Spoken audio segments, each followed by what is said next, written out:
Today I'll teach you guys how you guys can delete or remove listing from eBay. So if you have listed something to sell on eBay, to remove it, you want to click on My eBay first and click on over here where it says selling. Now once you click on selling, it is going to bring you to this page. Now at the left corner of your screen, it is going to show you the selling tab. And under selling tab, you will see the option called active. Click on active. Once you click on active, it is going to show you all the active listing you have.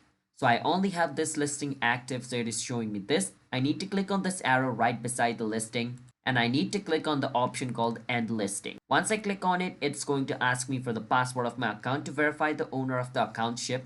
After I enter the password and click on sign in, it is going to take me to this page. Over here, it's asking me why I want to remove the listing. I need to choose an option over here on why I want to remove it. Click on end my listing, and my item will be removed from eBay. So that is how you guys can delete or end a listing in eBay. Hit the subscribe to our channel one step for future eBay video like this. I'll see you guys next time.